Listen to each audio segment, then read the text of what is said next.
আমাদের কাজকর্ম ঘরের ভেতরে হোক বা ঘরের বাইরে, তার কিন্তু একটা অনেক বড় এফেক্ট পড়ে আমাদের স্কিনের ওপর, স্পেশালি আমাদের ফেসের ওপর।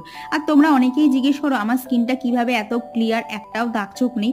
কারণ আমি আমার স্কিন কেয়ার রুটিনে অ্যাড করে নিয়েছি নেচার শিওরের এই পোর মাস্ক প্রিমিয়াম ফেসিয়াল অয়েল। এতে আছে মরিঙ্গা অলিভেরা, যা আমাদের স্কিনকে অ্যান্টি অক্সিডেন্ট প্রোভাইড করে।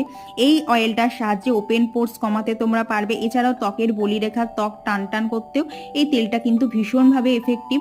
আর দেখছোই তো তেলটা কিন্তু একদমই হেভি ওয়েট না, ভীষণ লাইট ওয়েট। আর দেখো হাতে অ্যাপ্লাই তোমাদের একটু করে দেখাচ্ছি। এবার তোমরা পাশাপাশি দেখতেই পাচ্ছ দুটো স্কিন কিভাবে আলাদা পুরো বোঝা যাচ্ছে। তো এখানে আমি এখন একটুখানি ফেসেও অ্যাপ্লাই করছি। তো ফেসটা ভালোভাবে আগে ফেস ওয়াশ দিয়ে ক্লিন করে নিয়েছি, দেন এই ফেসিয়াল অয়েলটা অ্যাপ্লাই করে হালকা হাতে একটুখানি মাসাজ করে নিয়েছি, জাস্ট যতক্ষণ না তেলটা স্কিনে ভালোভাবে অ্যাবসর্ব হবে। তো তোমরাও যদি চাও আমার মতো এরকম স্কিন, তাহলে ঝটপট ডিসক্রিপশন বক্সে দেওয়ার লিঙ্কে গিয়ে পারচেস করে নাও। টাটা।